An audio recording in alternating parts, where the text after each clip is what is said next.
Finally, I can see you crystal clear. Go ahead and sell me out, and I'll lay your ship bare. See, I'll leave with every piece of you. Don't underestimate the things that I will Oh, do. hello. There's a fire starting in my heart, reaching a fever pitch, and it's bringing me out the dark. The scars of your love remind me of us. They keep me thinking that we almost had it all. The scars Letting of everyone in your here love, as they we drop leave into me the space, the breathless. deep. I can't help Turn it up. feeling we Okay. could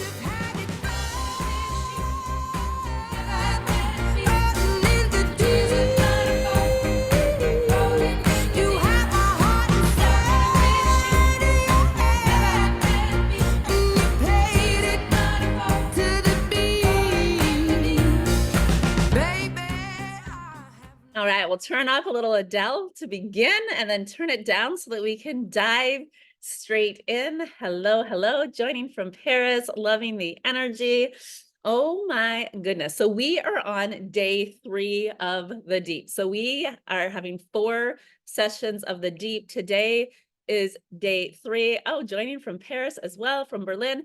How many of you guys have either been live with me on one of the other sessions or have watched the replay so far? I would love to know if this is your first time joining one of the deep sessions or if you have joined before. Joining from Mallorca, Spain. Oh my gosh, I love Mallorca. Joined before, first time, both joining from the UK. We'll continue to let people in here from Portugal, first time live, first. Oh, okay, I love the second time, so grateful for this. Joining from Portugal, first time live. Virgin, oh, Leah, you know I love those Virgin vibes coming in from you, but not our first time in a space like this. Joining from Dubai. All right, we are gonna dive straight in today because we have lots of people who are gonna come forward and receive hot seat coaching today. One thing that I shared yesterday at the beginning, but we didn't record the beginning.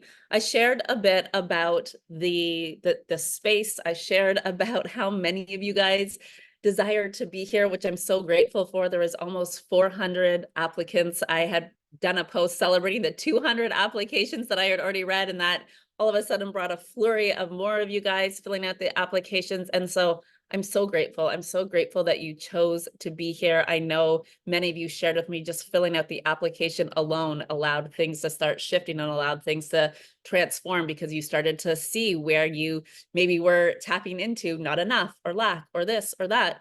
And so my invitation today is really going to be for you to notice anything that comes up for you today in connection with the people that are being brought forward, the people that are asking the questions. I'm going to read a list of names shortly here, letting you know who's going to be receiving the hot seat coaching today. And I'm going to trust that we can honor this process. And so the invitation, if I call your name, will be to raise your hand if you have a question. And when I said notice anything that comes up for you, if you are here in this space and you're holding the space and you're sitting here as a sacred witness and observer in this space, notice if anything's coming up for you. Notice if you're starting to creep into lack. Notice if there's fear coming up. Notice if there's competition, comparison. Why was she chosen and I wasn't? And why I wanted to bring attention here is that I truly believe that every experience we have is here to serve us. And so there may be something in this space that you get to break through because you start to notice, you bring awareness to these stories that you tell yourself, where you put limitations into your energy field. And it may also be the opposite. This happened the last 2 sessions. Some of the women that were meant to come forward and ask questions, they were like, actually, I don't have a question today. I feel like I'm getting so served by the questions everyone else is asking. And so my invitation here is to really trust in the process, allow yourself to be here, allow yourself to receive in whatever way you will receive today. More first time. Leah, thank you. It's funny because you had commented, Leah, on my post, you're like, can I be like number 429 or something like that? And you weren't 429, but it got close to 400. So when you said that, I was like, Okay, calling that one in. So today we're gonna dive in. We're gonna go deep here. This is the deep. And also, if you're desiring more, I will share at the end some of the offers that I have opened up as I've just opened up all my mentorship spaces for 2024. There's a combinations of masterminds and one-to-one coaching, and we have a whole range of pricing. Yesterday I announced 2 new offers, one that's $111, one that's $1,111. So there's those spaces. There's also private coaching that starts with me at a pay in full of $7,777. And then I have 3 mastermind spaces that are 3 different spaces. One's a year long, one's 6 months long, one's 8 months or 8 months, 8 weeks long, and they're all in the 20K price range, but with payment plans as well. So just to kind of give you an idea of the spaces that you'll be invited into if you want to stick around at the end and find out what those offers are as well. And so as we dive in today, I am going to share with you the names of the people who are being invited to have some hot seat coaching moments with me today. These are not in any order. So if your name gets called and you have a question and you want to raise your hand, go ahead and do so. If you don't know how to raise your hand, just type in the chat screen. And hopefully I'll keep my eye on. The chat screen was moving fast yesterday, but type in the chat screen, like, can I go next? So we have Jessica, Michelle, Kesha, Amelie, Odd, Teresa, Maria, Sharon, Lori, April, Heidi, Marilyn, Anna, Andrea, Leah, Tiffany, Loida. So if your name just got called and you want to kick us off, please do so. As we dive in, I know some of you guys are here for the first time. And so how this works is that we will just dive straight in. It's often interesting how one question unfolds into the other. I'm a 4/6 projector, and what I will guide you here today in is the energetics. And so the more that you're willing to bring forward, the more that you're willing to share, the more you allow me in, the deeper that we will go. I think that there was both. I think that there was both.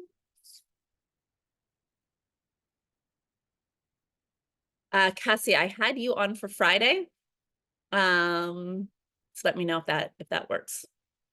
Okay. Is there anyone that wants to dive in with me? Is there anyone that I just called your name that you're like, I want to go first? Leah. Just takes one, one hand up, and then we can dive in. So unmute and we'll start. I was waiting for someone else to go first, but I'll do it. Nope, it's you. Just before we go in, so Teresa Zambo, yeah, you are up for today as well. But Leah, let's get started. Okay. The only thing is there any format to ask the question, or? There is no format. You get to take up space. And this is, again, noticing even as you're asking questions, like, does anything come up for you here? It's like, take up the space, dive in, go wherever you desire to go. Okay. Well, thank you so much, Jack, and everyone here for this opportunity to talk with you again. One of the things that I so admire about you is you're leaned back, as they say. There's a force to your energy, but you did a post recently which was like, I'll let you come to me. And I feel like, even though I'm not a manifester, no offense to the manifestors, I feel like I have this repellent energy.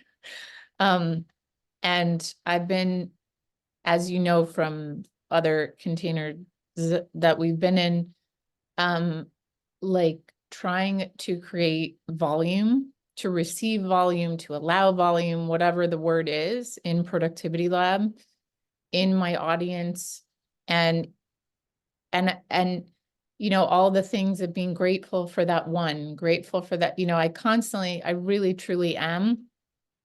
But it also feels like, God damn it, when? And so I'm like, is there something in me And one of my coaches was like, I'm always like, is this my problem? Is it this? And I know the Hicks are like, your problem is you keep saying, what's my problem? So, and my coach was like, oh, you have to be, you're so problem oriented. You have to be solution focused. And I'm like, what exactly does that mean? Like, I feel like I've cleaned up. I mean, obviously I haven't, I guess, because I'm not where I want to be, but I feel like a compulsive cleaner at this point. So I Yeah. don't know what else is the thing. Yeah. So honestly, my feels here is not that it's like, okay, problem focused or solution focused. It's like, can you be you focused? And what I mean by this is like, can you just be so fully committed to who you are, to how you lead, to how you share? Can you be so committed to like understand, like when you say like that, you feel like you have this repellent aura, that you have this closed aura. It's like I mean, this is true for all of us. This is true for all of us in the sense like we're not here for everyone. There's going to be a lot of people that you repel. There's going to be a lot of people who don't like what you have to say. There's going to be a lot of people who judge you. And there's going to be a lot of people who don't get it. There's going to be so many people who don't get what you do. Like, do you know how many people have, like, when I write and you say like that connects with you, it's like, do you know how many people that are like, is she even speaking the same language I speak? Because I think we both speak English, but like, I don't understand a word that she's saying here. And so the more that we focus on like, ooh, people aren't getting it, people aren't coming, people aren't whatever, like the problem, again, that's all we tend to see. But then also when you said here, there's something felt off on this of the like solution oriented, because that still feels like you're in fix-it energy. Like I've got to come in, I've got to fix something, I've got to clean up something. And truly, I find that this is a thing in the coaching industry. It's like there's always like more shadow work. There's always this, there's always that. There's always like, if you're not receiving exactly what you want in this moment, it's like there's something wrong, there's something off, there's something to clean up, there's this energy, you're not a match. And honestly, for me, I just stopped looking at things to fix. I stopped looking at the problems. I stopped looking at it's not working. And I started to be like, okay, what is working? And what if I'm in celebration of that? And I know you said you're in celebration and you're in gratitude, but it was honestly at one point, I was like, I've just got to stop trying to search. I've got to stop trying to fix. I've got to stop trying to like, and this is going to sound weird as I say it, and we're in the deep. I was like, I've got to stop being like, oh, I need to go deeper and I need to go deeper and I need to go deeper. It's like all the lessons, all of the things that I need for like for my soul to grow and evolve are going to come in, are going to be presented to me. And so I don't need to search for them. I don't need to go out and try to find them. I don't need to anticipate them. It's like, can I just show up? Can I show up in the fullness of who I am? Can I show up in my full expression? Can I be the most me I can be and shut off this energy of like, ooh, but what if it doesn't work, or who doesn't like it, or they're not buying yet? Like if I can go forward with like, this is who I am and I'm so unapologetic about it, this is where doors really open. And I know that you were in witness of this for me at the beginning of the year, like when I just became so unapologetic about like, I lead in energetics. People are not going to get it. I do not want to focus on scaling my business. I'm not in the CEO vibes. When I was like, this is who I am and I am here to go deep with you and I'm an incredible mentor and like this is what it's about. And I just owned it. Like the doors, the opportunities, the money that opened up for me this year is like beyond anything I could have ever seen coming. But it took me standing in such deep conviction and so unapologetic about all of the other things, and in this trust of like, as long as I'm being who I am, as long as I'm being in the full expression of who I am, and all the desires, all the things I want is there, exists, it's coming. Well, at the risk of making it too practical and solution still based, I feel like I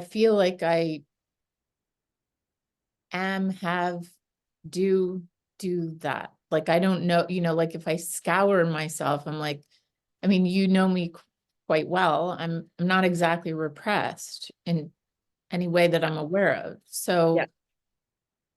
it's like when I hear you say that, I'm like, oh, cool. And I'm like, well, then I immediately go to problem. Like, well, then what am I not, in what way am I not doing that? And I don't know the answer. Yeah. Or So I don't even think that it's that you're not doing that, but it's still that you're looking for where you're like, it's like looking for the thing that I can clean up, looking for the thing to fix. And that is what's causing the limitation that I see in your energy field. Cause you're like trying to see something like, and I feel like you've probably heard me share the story before, but I'll share it quickly for anyone who hasn't heard. Like when I first started working with Melanie back in 2019, I was like, and I didn't feel, and this is kind of the energy I feel you, and like I didn't feel like I had a money block, but the fact that there was $12 in my bank account and I was $200,000 in debt at the time was like, there's obviously a money block, and like, let's go search, let's find this money block.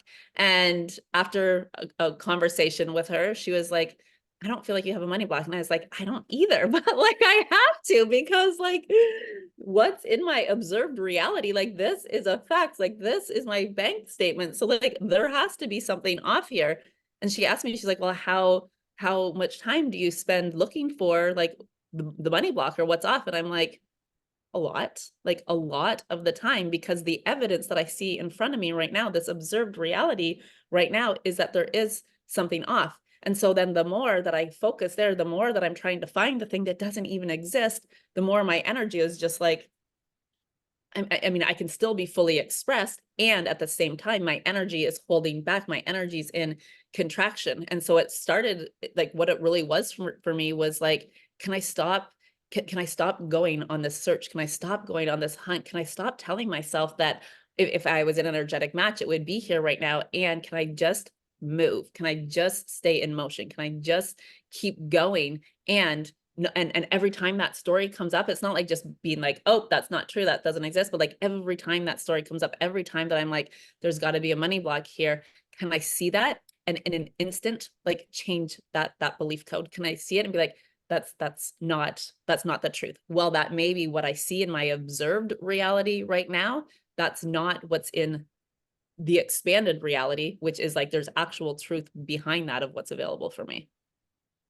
okay, so the last thing I think I'll just ask to clarify, when you say, can I not focus on that? Can I just move? I definitely really try to pivot and focus on exactly what you said, what is working, gratitude. I mean, I taught a class called Evidence where we just focused on what was working, right?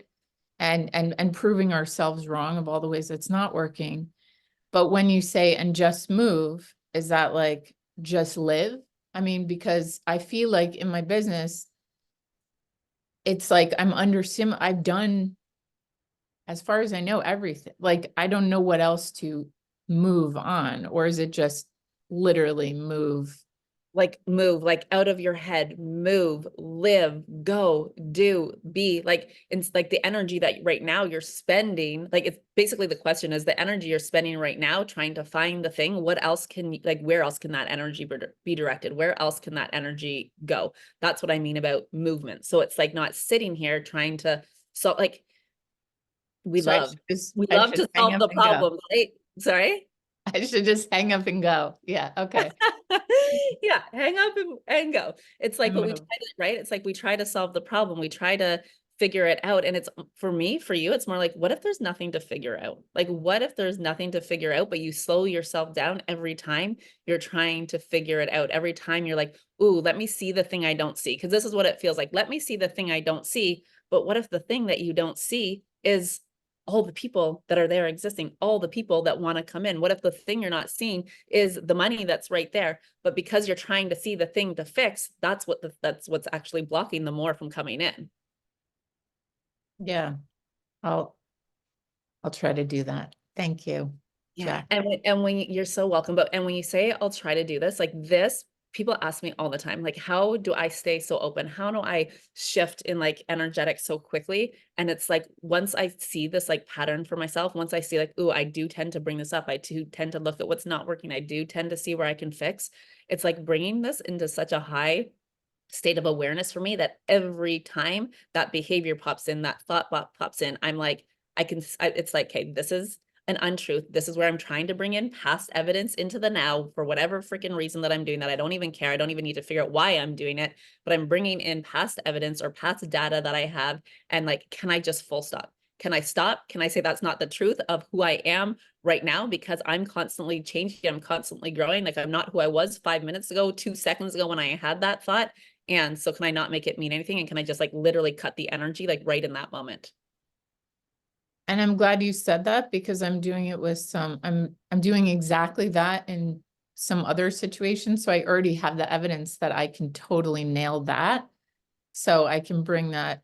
Yeah, that's great. Yeah, so you can bring that into business. And this for me is often it's like the the lessons or this awareness comes to me in different ways. And then I'm like, ooh, what if I have brought that into my business? What if I applied that here as well?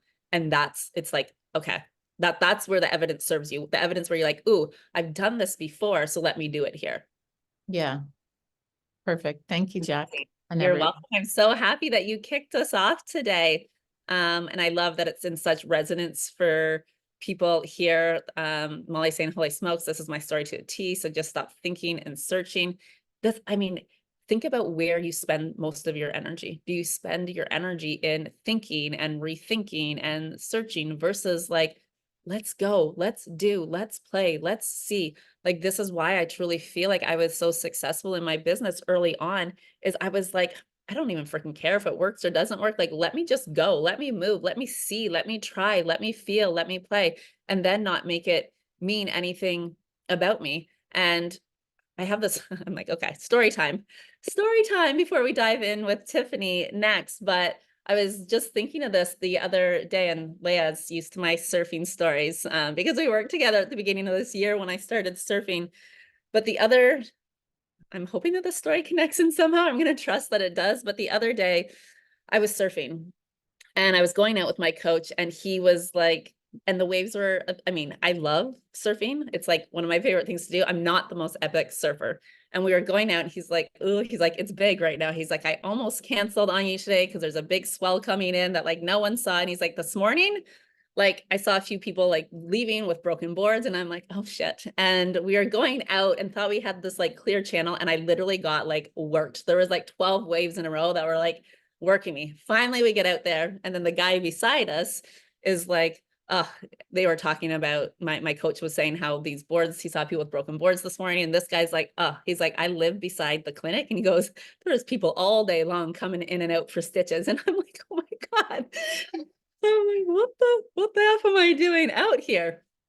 And I was like, okay, well, I made it out here. I might only catch one wave today. And so I'm like, if I catch one wave today, like I'm freaking going for it. And honestly, like right away, there was like a wave that came that was pretty perfect for me. And it wasn't in this like lack energy of like, oh, I might only get one, so blah, blah, blah. But I just had this energy. I was like, if this is it, like, let me just freaking go for it. Like, let me ride this wave. Let me not hold back. And honestly, was like the best wave I've probably had this season. And I ended up taking it and I ended up right away actually getting back out for a second wave. So the story I had told myself is I might only get one isn't what happened, but it was this energy where I was just like, I mean, there's times I'll tell you when I like go for the wave and I'm like, if I don't get it, there's another one behind. But this one, I was like, this might be my one shot. So if this is my one shot, can I go fully all in here? Can I like so deeply commit to this? And this is the energy I feel like when we bring to our business. It's like I could have stood up on that wave and fell in 4 seconds. I could have paddled for that wave and not caught it. But it's this energy of like, can I just like commit to it? Can I go in for it and see what happens? And whether it's the wave of my life and the ride of my life, can I also like enjoy it if it is and like have that epic memory? And if it's not, can I also not make it mean anything about me? Like if I fell on that first wave and didn't get back out there, I'll go again tomorrow. I'm not going to make it mean like, ooh, I'm not a good enough surfer to be out here. Like, I'll go again. I'll try again. I'll play again.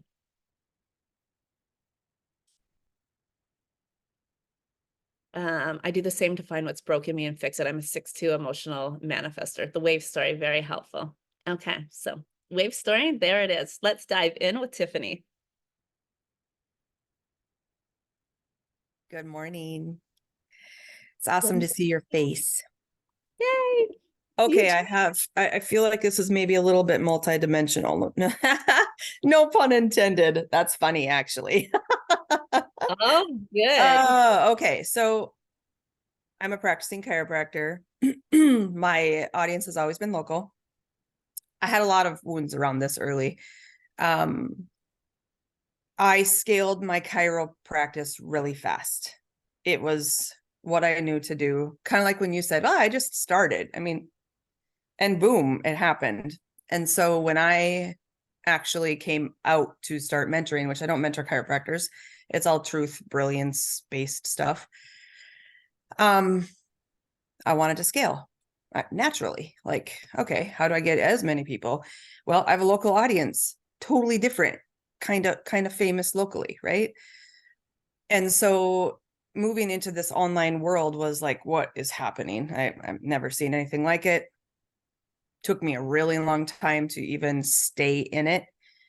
I'm used to being in like professional circles and in the box, and I am not an in the box chiropractor. So leading in this black sheep energy all the time and very lion, bold, I don't do things the way everyone else does it. I entered into the online world and I felt like a fish out of water. So I'm finding my wings, not my wings. The birds have wings, fish have fins. But recognizing sometimes I feel like the responsibility that I'm asked to lead is too big. Like, can I actually handle this from a time standpoint, an energy standpoint? I declared a really big, brave move that I am an in-person person. I adjust like 100 people a day. I'm in energy really fast. I'm really, really powerful, seeing, feeling, knowing energy. And face to face is an absolute game changer. And so I kind of I shut down one of my masterminds. And leaning into like, holy shit, I feel momentum. I feel waves that are building from the floor now.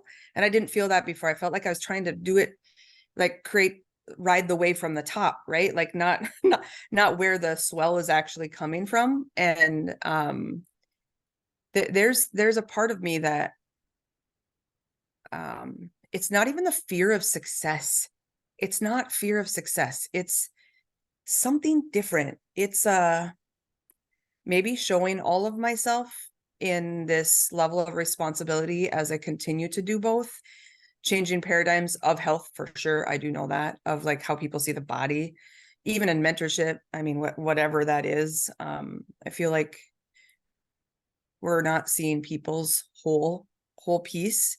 I don't speak about this much. I don't always speak about boldness in this either. In my practice, people have just come to me, and I've always been at a max, like, I truly can't get any bigger. This is not the same. And I think I might be blocking some things for fear of not being able to rise to the responsibility of what God's been asking me to do.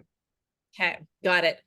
Out of curiosity, are you tapped into your human design at all? And do you know your human design, if so? Oh yeah, 5-1 self-projected projector.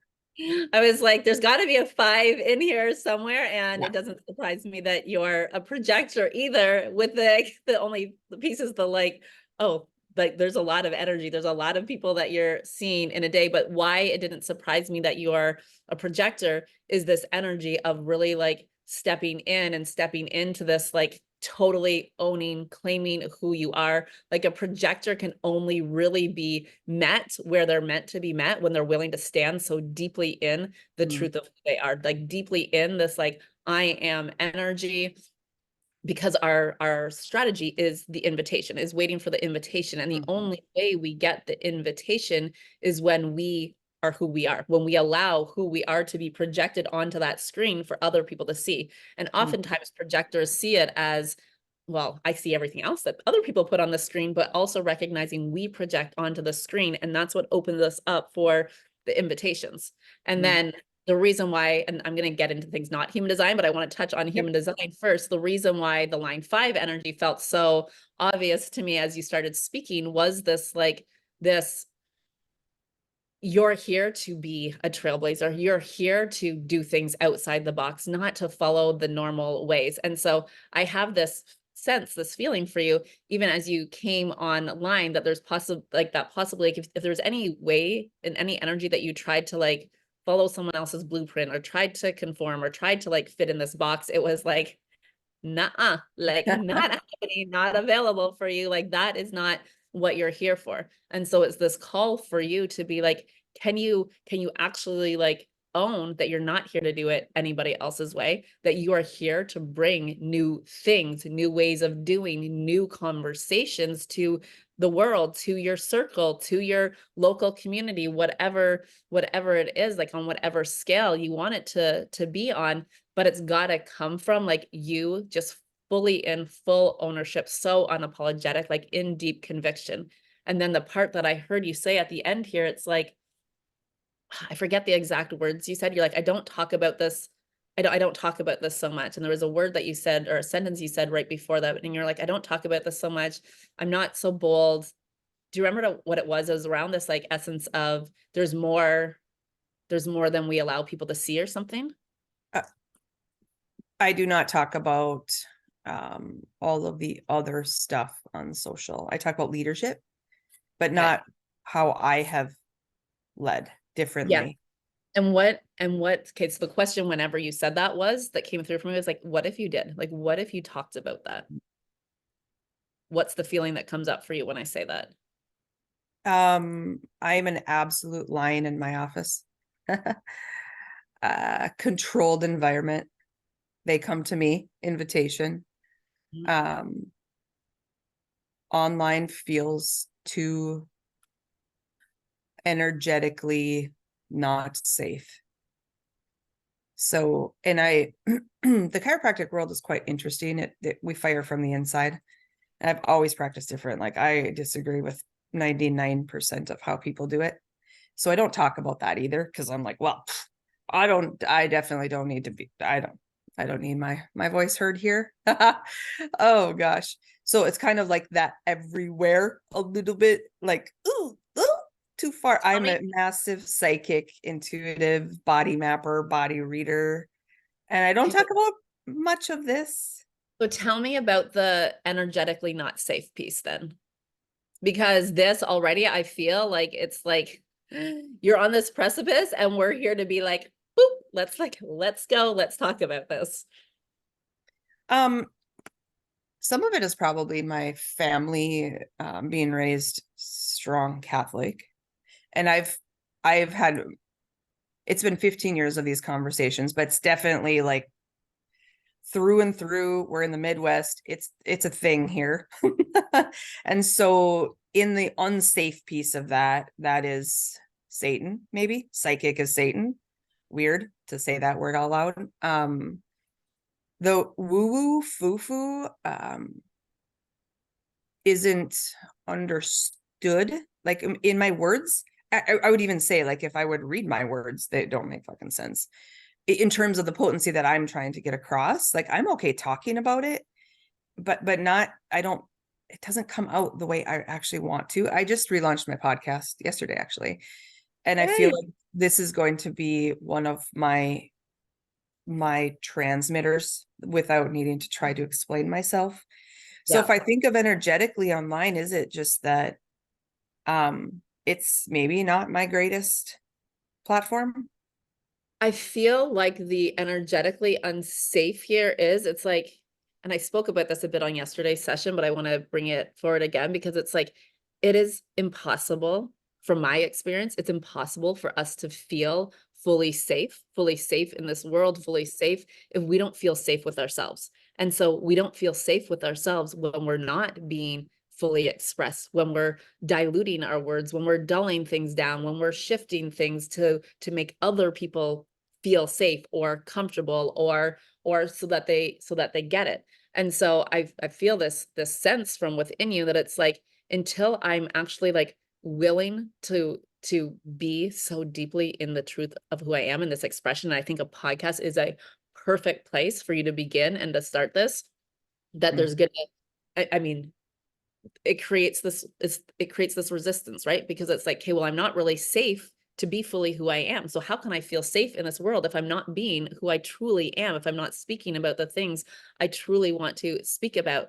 And I said this with Leah, like there's gonna be there's gonna be a lot of people in your world who don't get it, and you're a line freaking five. And so there's gonna be people who project onto you. There's gonna be people that don't get it. There's gonna be people who tell you you're calling in Satan. Like there's gonna be all of the things, and your voice, your leadership, your truth has got to be bigger than that.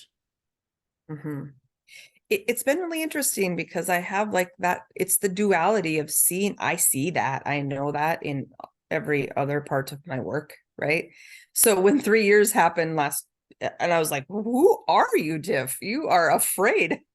Because I had never, I mean, I haven't felt afraid for 18 years until I really started practicing in this way, you know? So like I'm finding this like weird,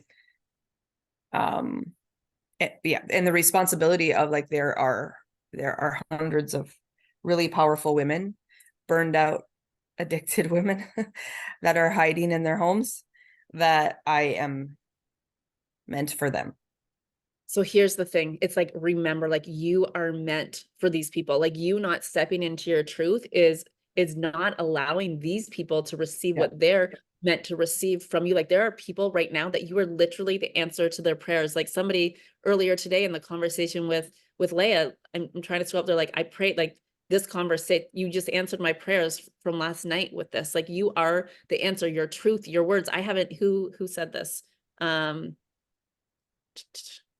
Virginia, like we haven't even had a conversation and there's been an answer to her prayer. So I truly believe this. When I record a podcast, I'm the answer to someone's prayer. When I put out a social media post, I'm the answer to someone's prayer. I don't need to have a conversation with someone to be the answer to their prayers. And so I show up for those people. I show up for the people that I get to be the answer to their prayers, that they get to receive the information, which is really unlocking the truth within them through me, but it's like through me speaking my truth.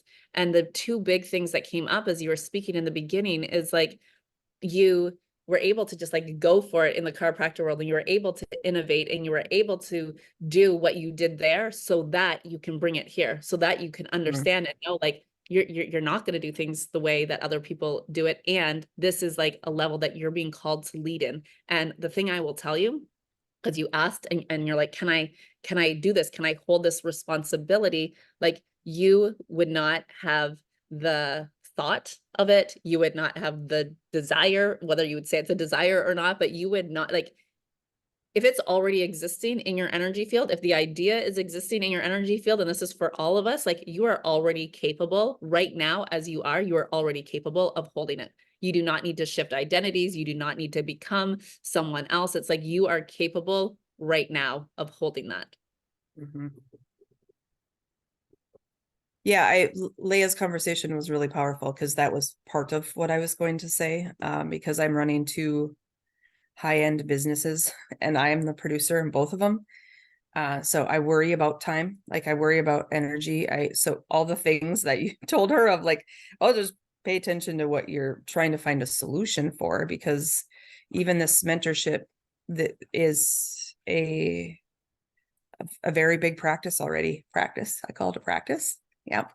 And so I'm blocking the next level of if I can actually handle it. So yeah, this for me, I mean, obviously I lead fully in energetics, but like these are why, like this is why it's like these conversations. And so it's not that I don't believe in like, you know, healing your, like going and healing the shit and finding the strategies that work for you. But it's like, if the energetics isn't, if the energetic conversations aren't happening, we continue, like we can have the most perfect strategy. We can have all of the leads, we can have all of the things, and we're going to continue to not have all that we're meant to have to reach all who we're meant to reach, unless we really work these like belief codes and step into the fullness and know that we are supported.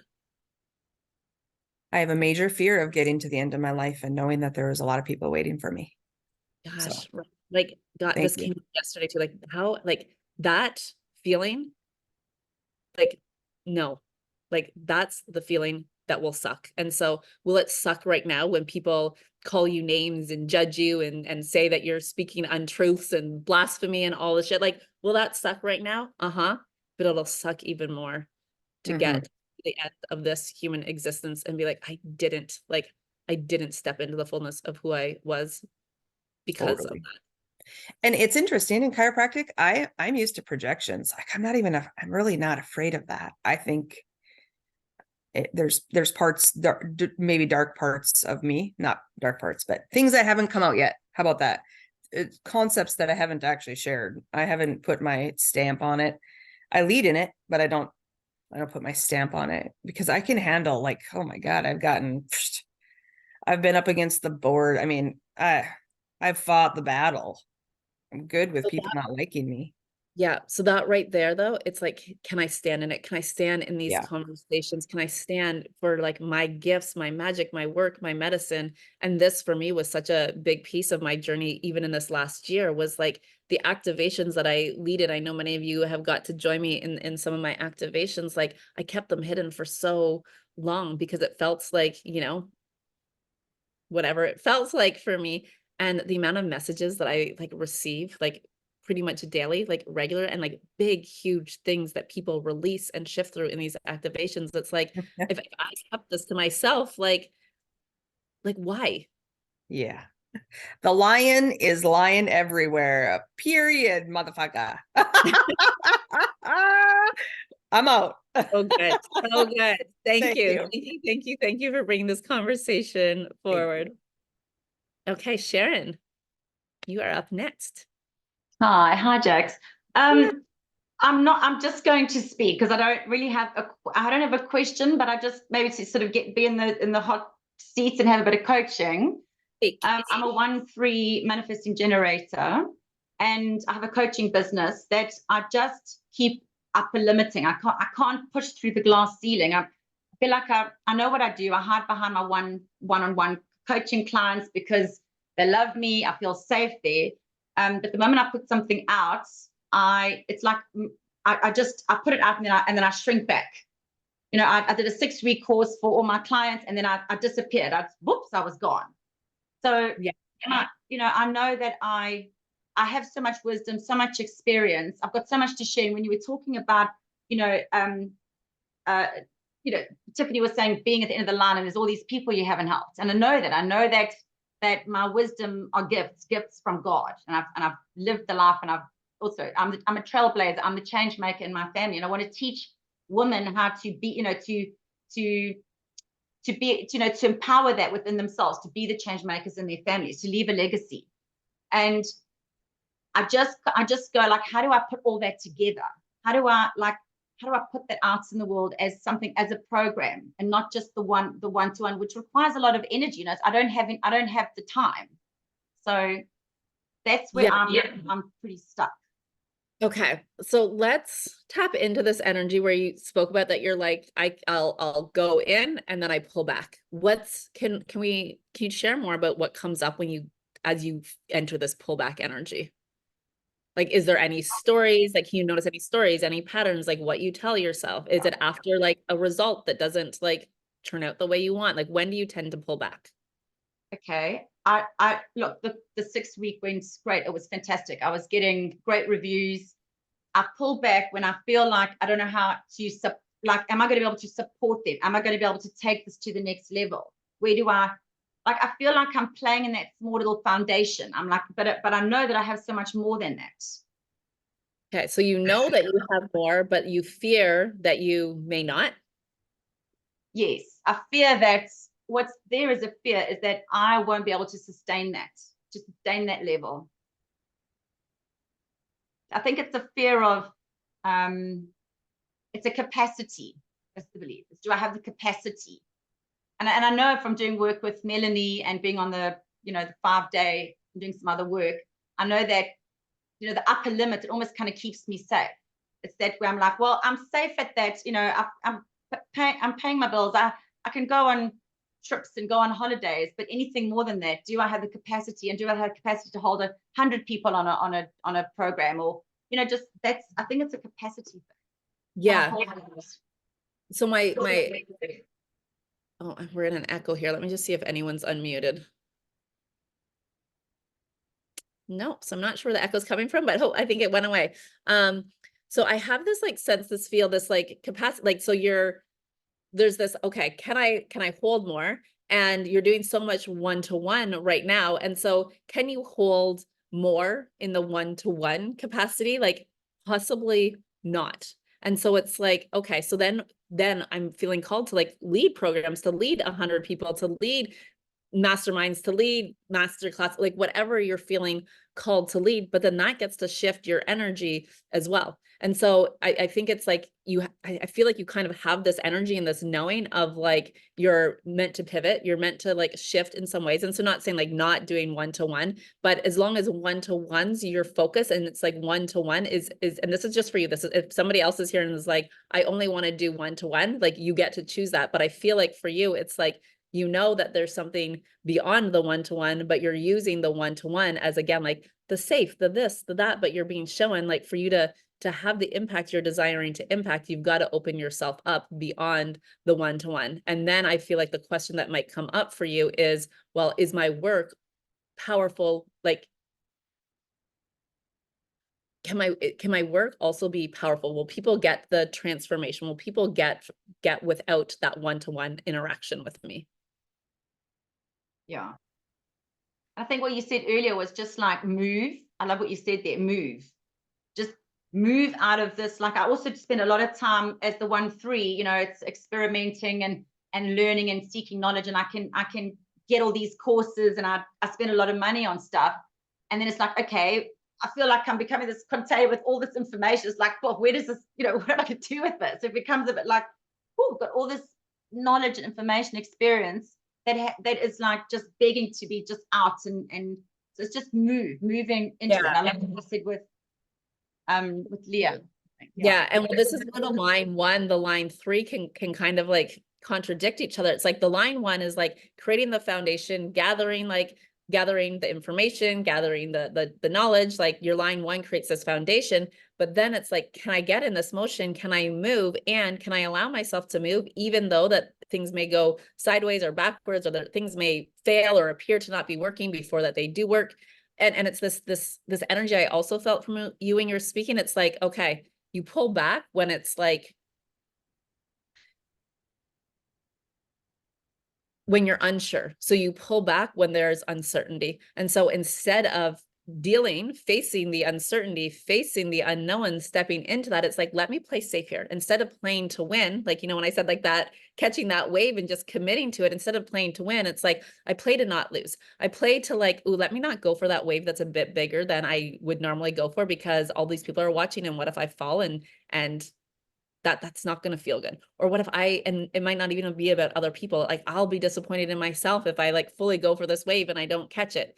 And it feels like this energy, it's like you pull back when it's like, when you're unsure, when you're uncertain, but that's actually where you need to lean in to play to win. You need to lean in and go for it, and trusting in the outcome, trusting in, even if it doesn't, if you don't catch it the first time, even if it doesn't work the first time, it's like you're in the experience of it, and being in the experience of it will lead to the next thing that you're meant to have, that you're meant to go for, that you're meant to receive. But as long as you stay in where it's comfortable and working with your one-to-one clients and kind of closing off your energy here, you're going to have this like, there's something more, but can I hold it? And you need to create the evidence for yourself. And so it's like the only way to create that evidence is to like do it. Yeah. Absolutely. And I think what when you were talking now, the symbol, the analogy that I got was you on that board. Like, you know, it's like you're absolutely terrified, but you're getting up anyway and you do it. And then like, right now I've got the evidence, I can catch the next wave. But you had to take the first one first. So yeah. That's a really good story to just have that when I'm like going for something, I'll just bring you in. Perfect. Just be like, oh, there's Jack, and she's on her surfboard and she's riding the wave. And also like with that, like just to share another piece here, it's like things will grow and shift and evolve and change. And like this year I switched to like a longboard, like a really, like I want to like learn how to longboard because it like looks so fun. And I see other people out there and they're like kind of dancing on the waves and walking on their board. And before I thought I wanted to shortboard, and I was like, ooh, like let me like, before shortboarding felt like the thing, and now I want to like longboard. So can I just choose that and also still have this like, okay, like I'm learning, I'm experiencing, I can choose and I can choose again and I can choose something different because like we get to change our minds, we get to choose again. And so the big thing in that is like, let's say you completely, and not that I feel like you need to do this, but let's say you completely pivoted away from one-to-one work, and then in 6 months you're like, actually, I want to bring one-to-one work back in. Like you get to do that. Like no decision we make needs to be permanent. Yeah. Great. Fantastic. Thank you. You're welcome. I you. just want to say this. I think when we work with people, we are afraid to change. So we want it to be perfect because we'd be letting clients down if we change. And the thing with that is it's like the more you move, the more you expand, the more your clients get to shift and move with you. And some will and some won't. And it's like, can I move? Like, can I move? Can I be in the expansion state? Can I continually choose like my growth, my expansion, and trust in how that impacts others, how that ripples out? Yeah. Thank you. You're so welcome. This totally just unlocked for me why I've been stuck. Yay. Okay. I'm so happy to hear that. I just recognized that I didn't share with you guys at the beginning. So this call is scheduled to go 2 hours. And so I'd love for you to stay as long as you can. And I also know that some of you may not have space in your schedule for 2 hours today. And so in case you have to leave early, the replay will be sent out. If you want to DM, if you have any desire to explore offers together, you can send me a DM on Insta or Facebook. And if you can stay the whole time, I'd love to have you stay the whole time. But if you do have to run, just also know I'm so grateful that for the time that we did have here, and feel free if you need. Will you be talking about your offers at 12 or 11:45? 11:45 is the goal, is the desire. Both days we've kept to 2 hours. So I feel like we can keep to 2 hours. That's my plan. Okay. Kesha. Hi. Hello. How are you? Thank you so much for having this space and inviting me or allowing me to be in it. You are so welcome. I'm so happy to dive in with you. So just before I get going, my dog is with me and he's quite intuitive and feels much of the energy, which is why I would not go first, because he's been very activated with each and every person that's spoken so far. And one thing that has come up for me, Jacqueline, is that it's amazing how divinely placed I am based on what each person has shared so far. This journey has opened for me just 2 years ago, where if I look back upon who I was before that point, I wouldn't even know who I was. Like it's two very different people. So I've spent a lot of the last 2 years searching for what it is I'm looking for.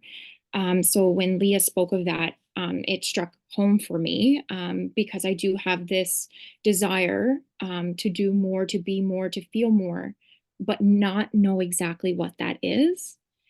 So there's a little bit of like a clarity piece to this, but I'm trying not to fall into that searching trap, where I'm actively trying to figure it all out kind of yesterday. Human design wise, I'm a 2/4 manifesting generator. So it's quite interesting how I can kind of shift my gears and do multiple things at once. And I've always kind of been judged for that because I've never had roots. So that's something that's kind of coming into my world as well. So in terms of question, I guess my biggest thing right now in this moment is, how does one seek the clarity or find the clarity without that lens of active searching? Okay. I've got a few different things for you before we fully get to this question. One, when I asked in the form about if you were speaking on stage, like what would you speak about? Do you remember what you said there, or do you know what your answer would be? I don't remember what I said, but it may be under the lines of like holistic medicine. Okay. Like if I asked you right now in this moment, so even if this is not what you said, if I asked you right now in this moment, if you were like, if I was like, here's a stage and there's 500 people, 1,000 people, and like go out and like speak your wisdom, your magic into this world, what would you, not from your head, want to speak about because it's like, I know and I can, but like from your Right. soul, like what would you desire to speak about? Women empowerment, 100%. Okay. So Yeah. right there, like two different things, Right. right? Yeah. And so this is going to be an invitation for you to like zoom out. And so to zoom out with this, like the women empowerment, and there's some, I felt called to like share this with you. And so we'll see where this like leads and untangles and unravels. But I have often said this, I'm like, I am a visionary without a vision. And what I mean by that is like, I don't have, like, if you ask me like where I'm going to be, the conversations I'm going to be having like a year from now, 5 years from now, it's like, I don't know, because things shift so quickly in my world. And so like, but it's like, I don't need to have this like concrete vision. I just need to know like right now what I'm here for. I need to know right now what conversations I'm meant to bring forward. I need to know right now that like I'm going to grow and I'm going to evolve. And so I don't need to know all that's coming or where I'm headed. I don't need to have the full vision, but it's like, what's the vision now? What lights my soul on fire now? What in this moment am I feeling called to do, to lead, to speak about? Like I right now my world is all like masterminds and bringing women together in these type of spaces and like tapping into collective genius. And my imagination is like, this is forever what I'm going to want to like do and lead and speak about.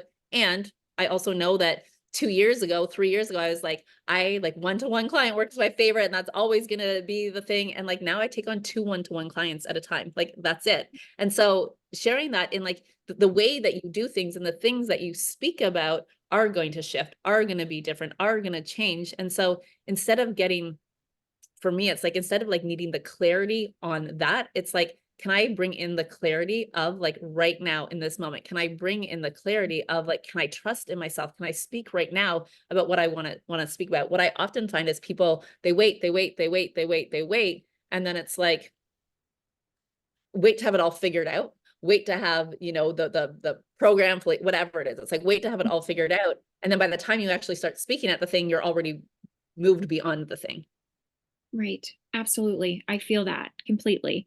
And I haven't did any coaching per se, other than, you know, I worked really hard and really believed in like certifications and all that stuff. And that's a lineage thing because I'm definitely here as a cycle breaker.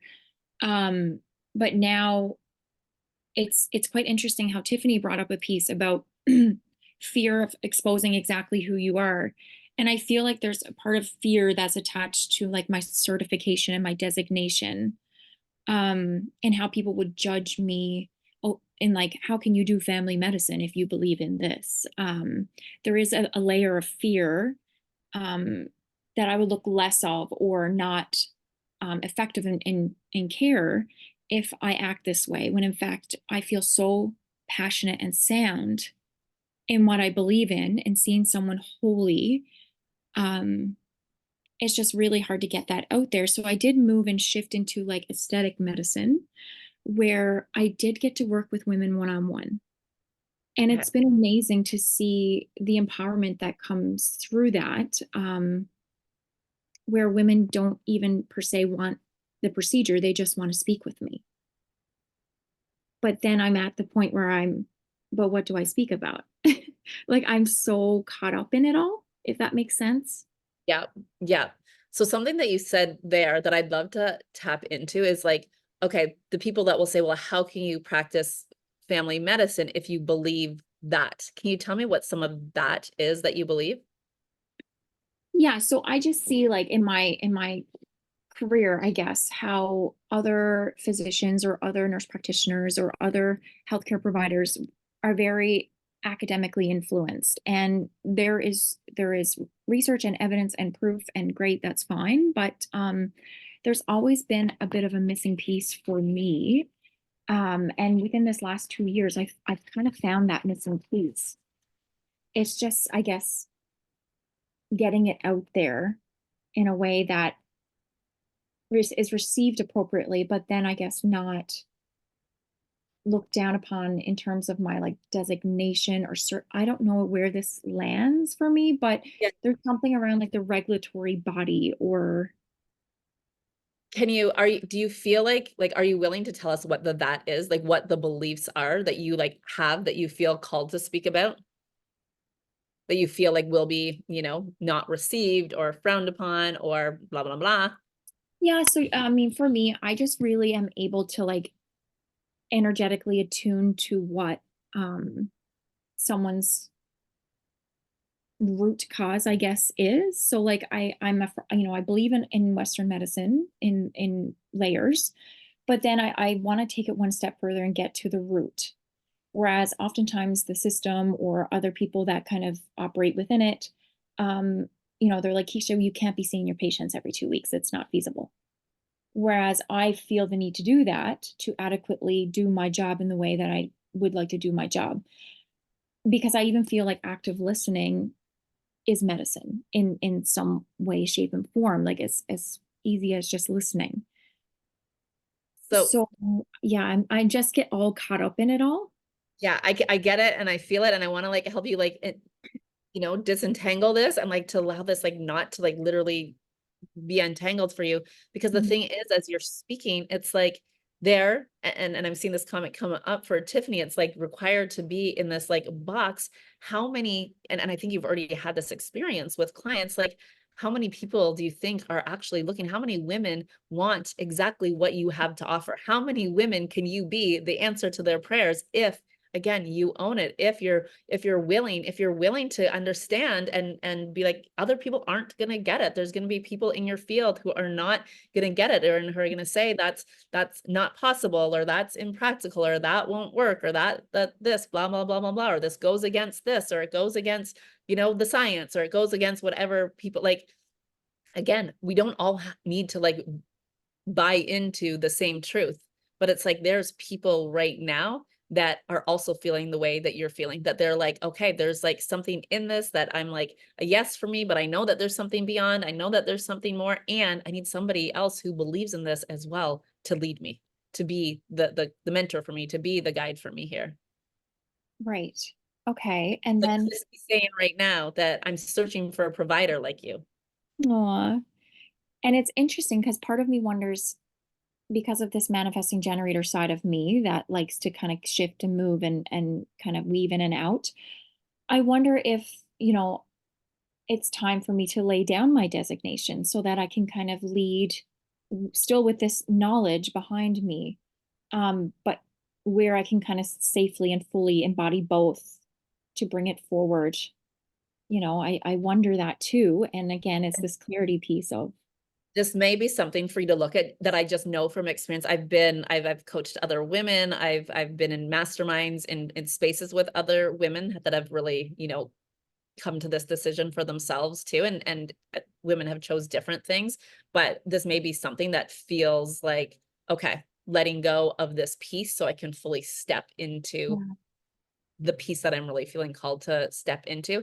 And then again, that kind of brings in what I just shared. And as you said, it's like each conversation feeds into the next. Like it almost feels like we controlled this, in the sense of like, I was just talking, like, you're going to grow, you're going to shift, you're going to change, you're going to evolve. And can you give yourself permission to do that without being like, well, this is the practice I've had, or this is the certifications I have, or this is the schooling I have. So now I've got to stay in that box. Now I've got to stick with it. Like as a Manny Gen, especially, like when you're feeling called to like move, to shift, it's like you've already gotten, and this is why you're not here to follow a linear path as a Manny Gen. Like you've gotten what you're meant to get from that experience, and it's on to the next. I always use this example for Manny Gens. It's like you read a book and you are like feeling done with the book, but you've been taught like, well, you got to read the whole book because you started the book. But it's like, if you read 4 chapters and you're like, got what I meant to get from that book, and then like go read the next book that your sacral's feeling lit up and wants to read, because like you get to be complete with things, and you're often complete with things very,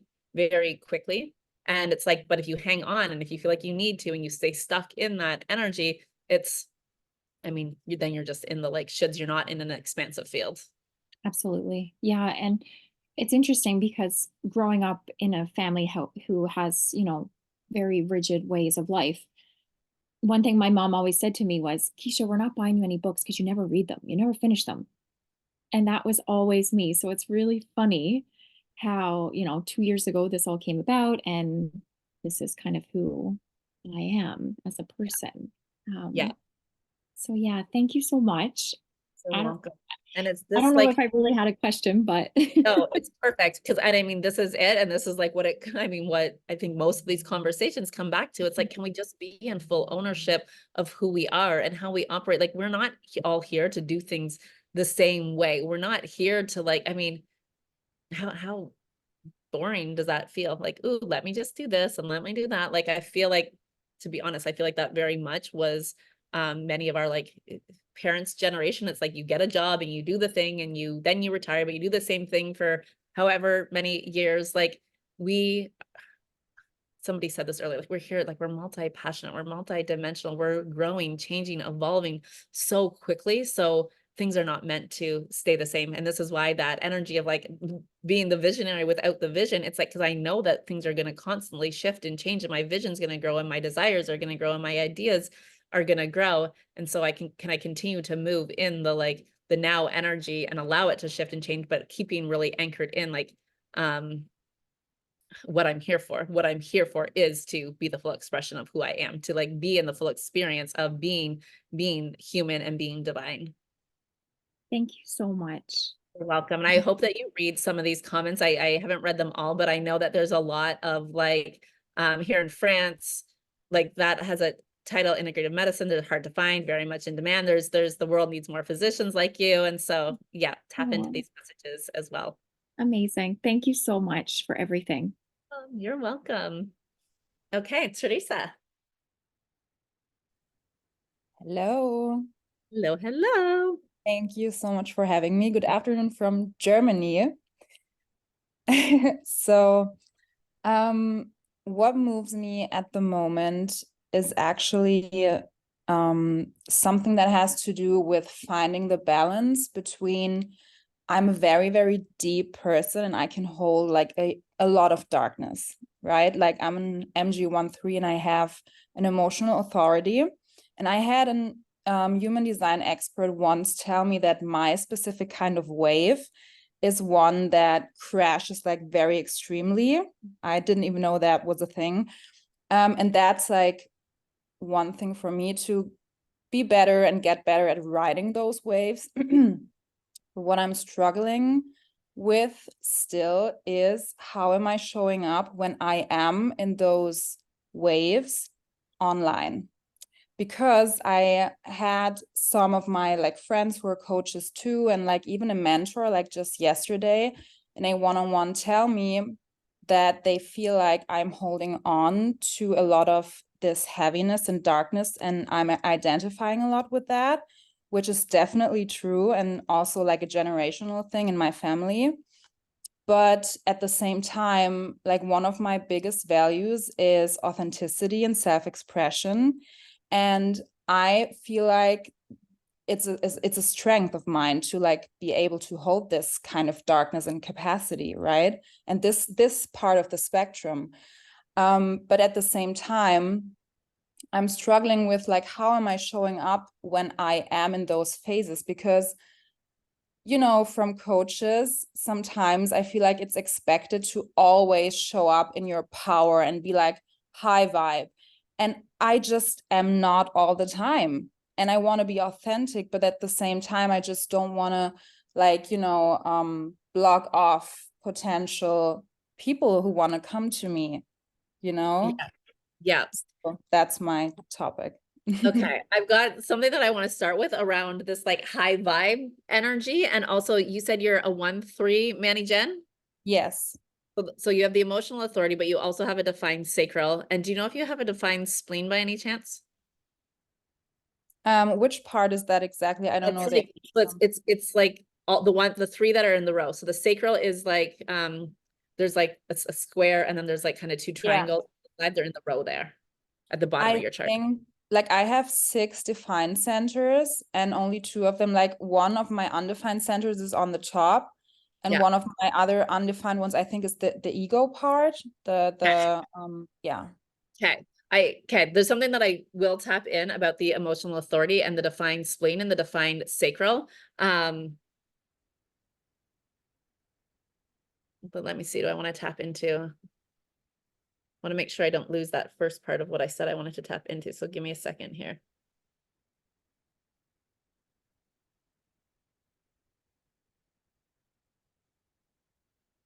Does anyone remember what I just said right before that? Showing Like- up authentically. Yeah, you were saying like showing up authentically online. Fine. Oh, did somebody say something? Were you, I think you were talking about the defined sacral first. Yeah, no, there was something right before that I was like, okay, I want to tap into here, but I want to ask the question about the sacral and the spleen. Give me 1 second because I feel like it's like coming back. Oh, high vibe. High vibe. So showing yeah. up in this Yes. high Yeah. in this high vibe. Okay, let's I'm just gonna take this here. Because now that we're in the sacral, the spleen energy, I want to go there first. And so oftentimes, and this might be something for you to really recognize as well, if you have I'm an emotional authority. I don't have a defined sacral, but I have a defined spleen.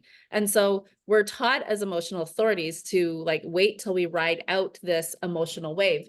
And oftentimes, what I find for myself is like when I get this like splenic hit. So maybe when you get the splenic hit or this like sacral, like hell yes, when we don't move because we've been taught to like wait, like it's like you need to wait 24 hours or you need to wait a certain time. For me, that's typically what starts my emotional wave. When I have clarity on something, when I feel that splenic hit, when I have this depth of knowing and I'm like ready to move and I'm like, and this was me at the beginning of my journey, I was like, fuck, I hate my emotional authority because I'm like, it slows me down and I don't want to be slowed down. And what I recognized is that, yes, when I'm in an emotional wave, I don't want to be making the decisions, but oftentimes I'm not even in an emotional wave. And so when I ride it out, I'm like, there's nothing to ride out. And so like that kind of is the thing that brings me into the emotional wave. Does that feel like it makes sense for why I felt called to share that with you? Yeah, it definitely makes sense. Yeah. Yeah. And so knowing that you don't, if there is no emotional wave, there's nothing that you need to wait on is I think the big thing that I want to share, like trust in that sacral energy, trust in those splenic hits. I feel like you also have the defined G center. So trusting in that like depth, that knowing and allow that energy to move you. And then in this, this element about being high vibe. And so this for me is like so interesting because I feel like we've kind of fuck this up a little bit in the sense of being like, ooh, high vibe means like I've got to like always be like on and bubbly and excited and like dancing around the kitchen in my underwear and like woohoo and like this feeling. Well, guess what? The world feels energetics. Like people will feel frequency first. And so we can't fake it. And I remember for myself being like, you know, when clients would say yes to come in and work with me, I'm like, oh, well, I'm supposed to like be excited. And so it's like, woohoo, like, let me be excited. And then let me show up on Instagram and my stories and be like, I'm so excited. I'm so this. And I was like, that's not actually what I feel. What I often feel when people come and say yes and want to come in to work with me, like I cry a lot. I'm an emotional authority. I feel this like, I'm like, oh my, like, I feel so much gratitude. I feel so honored. I feel like, I know what we're going to do in this space. I feel like this depth. And so I stopped trying to show up online as this like bubbly, high energy and high vibe all the time. And I'm like, and you'll see it in my Instagram. It's like, I show up with the truth of how I'm feeling. I show up with the depth. I show up in this essence and trusting like that's what my people want. That's what they're looking for. And it's like when we trust ourselves to lead and be fully who we are, it's so powerful. And Leah was here for this conversation. Like this summer, my dad passed away and he passed away very suddenly and unexpectedly. And I cleared most of my schedule when I was at home and when we were, you know, planning his celebration of life and I was with my family. And there was 2 calls that I really wanted to have. And one was the continuum that Leah was part of, and one was my devoted mastermind call. And I showed up in that space and I was like, I don't know how this, like, I don't know what this call is going to go, but I just feel called to like be here in my humanness and to be vulnerable. And I cried on both the calls and I was in celebration of my dad's life. And I was like, and there's human moments and there's sadness. And I, like, my experience was that these were like 2 of the most powerful calls of my life, not only for me, for my clients, because I didn't show up in this energy of like, I have to. And I think Leah even was like, we totally understand if you don't want to show up for this call. And I was like, but I do. And so I also get to honor that. I get to honor, you know, that I want to have this conversation right now, that it may be messy, that I may cry, that you may see me not as perfect and having it all together. And this is part of like, I want to be able to lead, not just when things are perfect. I want to be able to lead and have conversations about real life things. And so I've got to be willing to show up when real life things are going on. And like I said, like there was other things I canceled on my schedule because I didn't want to show up in those spaces. But it's like, can I be so true to myself? Can I be willing to be seen in the fullness of my human experience and human journey? Yeah, this gives me goosebumps because like to me, I'm such an authentic, like I think I'm the most authentic person I personally know. And I don't have any problems showing myself in all of my states. But like, you know how it is sometimes. There is like one voice that tells you, oh, I felt the heaviness when I watched your stories, and then it gets into my head because I'm highly sensitive. I'm a massive overthinker sometimes, especially in my cyclical fall or winter, or when I'm like having an emotional wave. And then it's getting into my head. Like, I'm like, okay, oh, shouldn't I like post that now? Because then people are going to feel the heaviness and then I'm going to be like blocking off potential clients, or like, because this is something that in the past, like so many people told me they appreciate that about my content, that I'm so authentic and that I am showing all of the whole spectrum as a highly sensitive person. And as I'm also like coaching sensitive, powerful women, you know? So I feel like this is like cock blocking me so much that I'm getting into my head about this whole vibe situation, you know? Like, oh no, I can't post that I'm crying right now because then people are not gonna feel like you're a powerful coach. Always talk out of your power. Talk about it the next day when you already finished crying. Like, I mean, there's a point of oversharing, and I tapped into that like, you know, in the past. And I think there is a point where you can overshare and where it's not recommended as a coach, you know, because Instagram is not your diary or your best friend. But at the same time, this you know, feeling of, okay, I might you know, scare away people because I'm being emotional and showing it, is blocking my authenticity so much. So a question for you, when people come into your offers, like when they come into your one-to-one or your mastermind or your courses or whatever you're leading, do they get to see all of you there, or there are you like, they can only see this like one side and the perfect side and the high vibe side? I'm actually, I can't only show high vibes. I just can't. I mean, know, I kind of already knew the answer to that, but I wanted to Yeah. like bring it forward for you because it's like, so if not, if you're only showing one thing online and then people come into your space and then they're like, oh, this isn't what I thought I was here for. This isn't what I thought I was getting, because you're not allowing yourself to be fully seen. And so it's like, how we can trust, like how I can trust that the most soul aligned clients are coming into my world and like we're going to make the magic together, is because I am like, you get to receive the same energetics, the same from me, like inside and out. And so one thing that I often have clients say to me, they're like, I feel so safe with you right away. I feel like so connected with you. And they'll come into my, like into one of my offers and they're like, oh, you are like exactly who you say you are. Like you are who I experience online. And so when we are who they experience online, when they come in, it allows them to also open up. It allows us to go deeper, quicker. It allows them to feel safe because it's like there's already truth frequency here. And so if you don't show up as fully, you know, as you are, like if you are holding back because you think I can't, and this doesn't mean you need to like put everything online and air everything online, but if you're feeling called to share something and you don't, people are going to feel that mismatch in energetics because it's not you being in truth frequency, not because you don't want to, but because you're telling yourself the stories of why you can't or why you shouldn't, or because a coach once told you this. So being in our personal power is like, I get to show up in the ways I feel called to show up. I get to, like I said,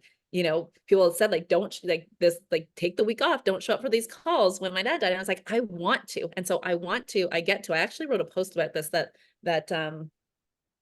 I can find and I can share with you if you want to just like DM me on Instagram about this. It's like, can I choose? Can I choose to be who I am and speak about what I desire to and want to and know that like I get to because I want to. And the other thing that I feel like I actually had this conversation with someone I was in a mastermind with in this last year. I tend to be somebody who shares a lot in hindsight. I don't share a lot in the moment. And that's just part of my process. Part of my process as a line 6 too. Like I tend to have the experience. I go in, I process, and then I share.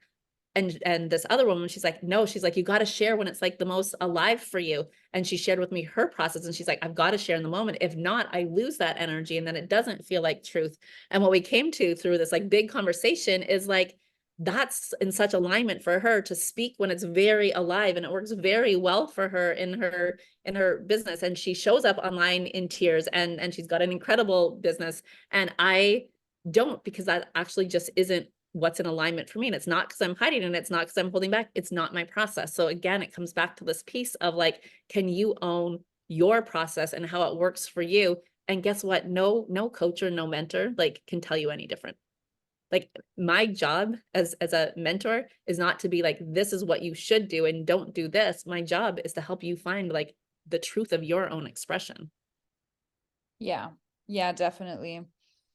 And like I already said it, like I feel so blocked just by the thought that I should not share parts of my human experience and of my experience as a sensitive person, that this is already the answer, right? Like this is already my own answer to this. Then just don't do that. Like don't hold up that thought just because someone said so. And even though it's like people who are coaches too and have a lot of experience, it's their truth. In the end, all what we say is always our truth and has nothing to do with me.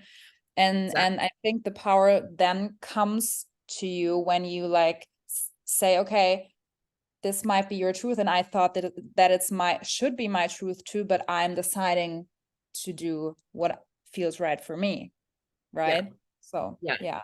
And right here in these comments too, I just want to share a couple, like Anna saying full body chills. This is embodied leadership and it feels so true and powerful.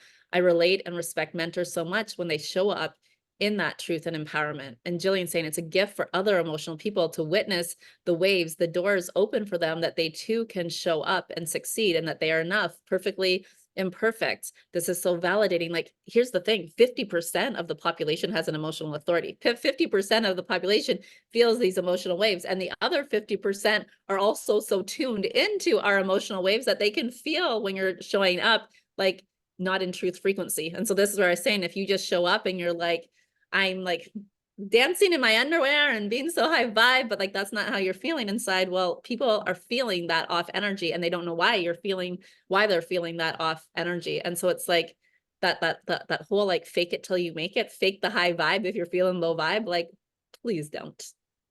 Yes, definitely. And this is in the end the people that are coming into my space. This is exactly the piece with the safety that resonated so much with me, because I am being told all the time that people are feeling very safe with me. And I always was a person who people who talked to me, they could open up immediately, because I'm making them feel safe to just be themselves, because I'm being myself, right? And like who would I be to hold back that power online when this is like one of my superpowers, right? Yeah. Thank you so much. You're so welcome. Okay, April. Hi, I'm so excited to be here, even though I'm sick, so excuse any coughing. All good. I'm happy to have you. I think I'm a fellow projector. And my thing is kind of like, oh, I see everything for everyone all the time, and it's hard for me to see my own thing. So my desire for this time is, I guess, to open myself for you to see what needs to be seen or anything that maybe I'm missing. So I'm not sure, what to share, or if there's something maybe you would like to ask or what, but yeah.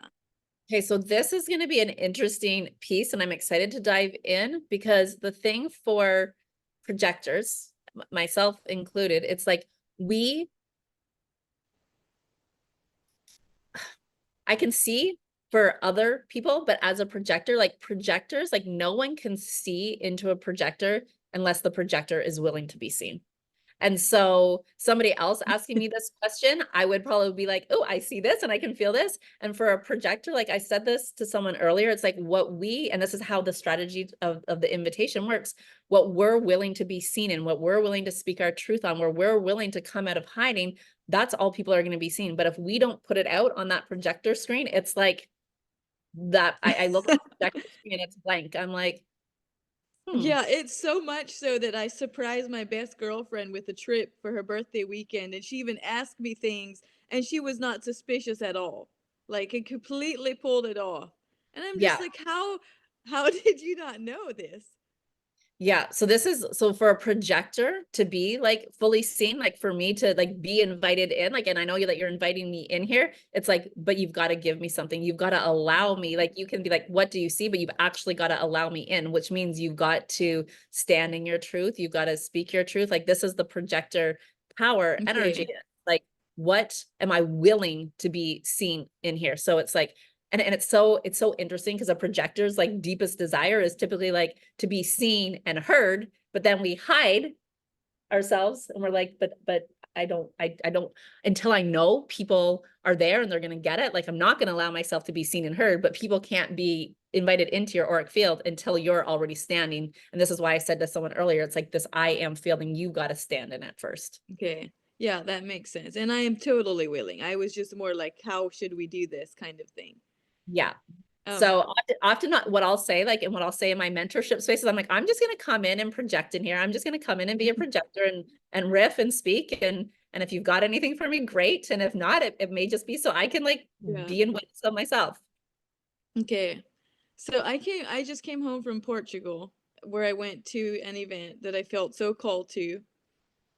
And it was like so many things opened up for me where I know that I'm meant to be this person, you know, to change generations of wealth for families. I come from a wealthy family, but it's always been the wealth is held by the men, not the women at all. And so it's like I really feel the calling of this big vision, you know, like the big thing. And people say that all the time, you're so powerful. And I feel so, you know, like transformed when I'm in your energy and all these things. And it's great. And at the same time, it feels so big that it's like, I'm here though, and this is way out here. And what is this process? So tell Because me I'm so new to this work. Okay, so tell me more about this, that you're here and there's something, because there's obviously like right there by your hands, I can see like there's a hierarchy. And so where's here and where's here?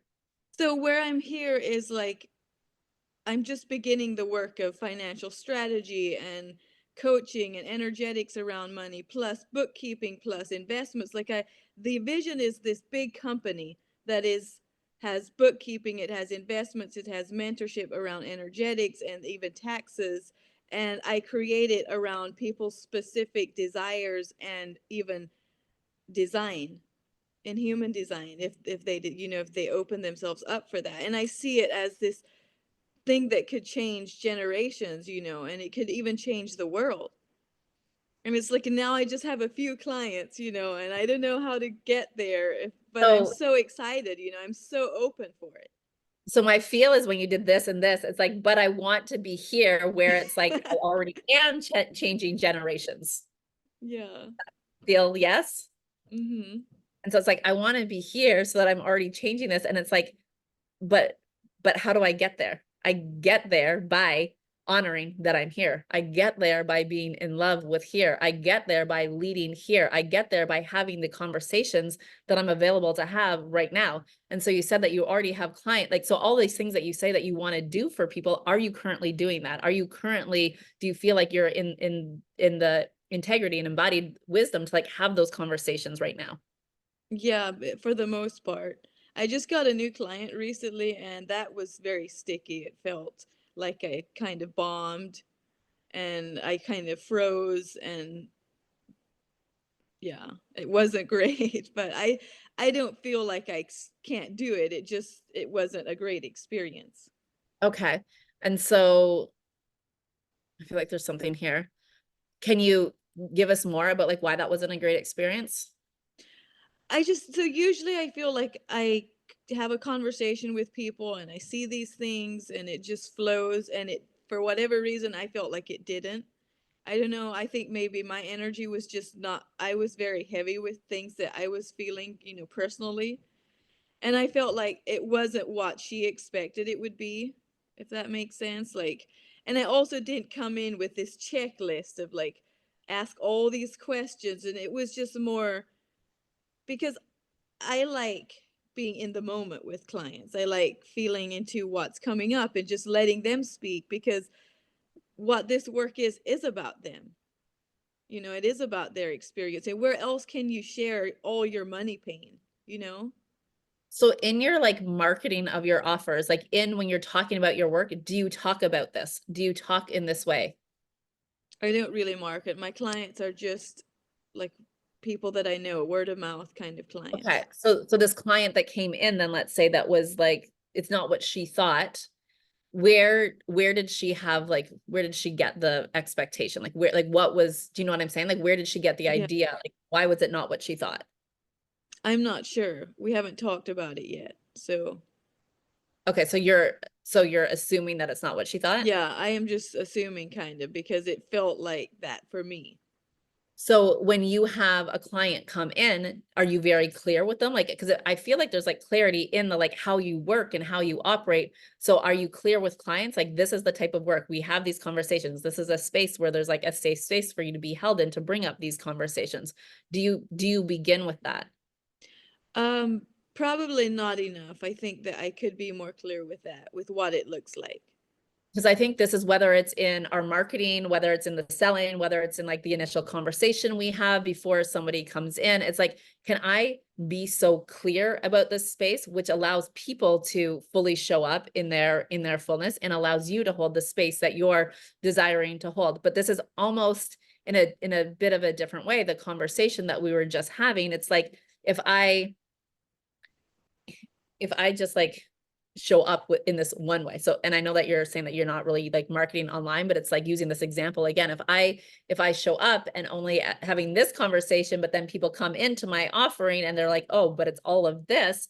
There's people like, wait a second. That's not what I thought I was here for. That's not what I would like wanted to sign up for. That's not what I was like expecting here in the space. And so the more clear that we can be in what we're doing, the more clear that we can be in our offering. So for example, if I just spoke and I was like, I can help you in all things in your business, and then you signed up to work with me and you're like, okay, like let's dive into like the strategy around this, and can you help me write these emails or this funnel? I'll be like, oh no, I just lead you in the energetics. I lead you in the energetics. Like, that's not the things, but they're like, oh, but I was coming in for business coaching with you, and I want all these things. Like, I've got to so deeply own, like, this is what I like, this is my magic, this is my medicine, this is my genius. Like, this is what we do in this space together. And then trusting in the clients that want to come in for exactly what I have to offer. Yeah, I like that. Definitely something that I want to implement, more clarity. Yeah. Yeah. And I feel like that for you, it's like, as soon as you're like very clear, and then it's like, and this is where we see, it's like we attract the clients that, when we're not clear, we attract clients who aren't actually like our soul clients. It's like and sometimes we're not clear because we're either we haven't found the clarity yet. So we've got to find that clarity, or because we're like hiding certain pieces. This is especially for projectors. It's like, I'm hiding this piece, or I'm like saving this, for something late, whatever it is. And so being in that full expression and then like speaking it out is what's going to allow you to like then have the invitations come from the people who are an aligned match for you. Okay. That makes sense. So what do you say to the part where I have this really big vision, but I'm just beginning, and how do you stay in alignment, like, for the process, and for it to be fun, for it not to feel heavy, like Melanie was saying in the masterclass, like, we're the Beatles, so it should be this. Yeah. So the thing is understanding that like each part of the journey is like each step, each client, each conversation that you have, each dollar that you make is like part of the full story. But it's like, you need all of that. And so it's like, this is going to be in a different context, but sometimes people are like, I want to make millions. So like putting out an offer that's $111, like just feels so small. It's not where I want to be. Well, each person that says yes at that $111, like that's part of like your $1 million journey. That's part of the $1 million experience. That's part of the $1 million story. And so it's like, can we hold the vision of what's to come and be in such like awe and gratitude for what is, and can we love like all parts of the journey? Can we love where we're at now and hold the vision for what's to come? I actually recorded a podcast about this recently. Let me see if I can quickly find it, because I feel like it would be an incredible one for you to go listen to. Dun, dun, dun, dun, dun. Let's see. Every step is worthy. And it's like a quick, I think it's a quickie. It's a few episodes back, but every step is worthy. I think it's like 7 episodes back or something that I would invite you to listen to. Yeah, I would love that. Okay, amazing. Thank you so much. You're welcome. And I kind of remember this energy around the Beatles, but it's like not fully there for me. But Leia's saying the quote about the Beatles was actually like Jack energy more than about the vision. Okay. Okay, amazing. Thank you. Thank And you. Anna. Hello. Hello. I'm sensitive to time, so we can. Sorry?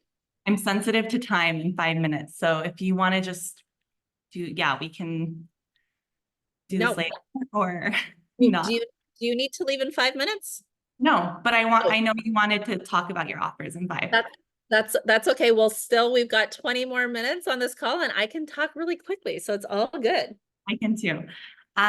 Everything's been so perfect for this mastermind so far today. So my question is more about power. And I know in the We Are Alpha Fem membership, you gave this power practice of like, where do you disconnect from your personal power, and put that little dot below or above the line and just check in daily. And so I've been noticing, my mom brought this up. She's like, where are you disconnecting from your power? And I was like, whoa, I so feel that I do this in so many areas. And so I've been having that awareness of, I've been disconnecting in my power here. And sometimes I want to, it's like, I want to show up more in my power.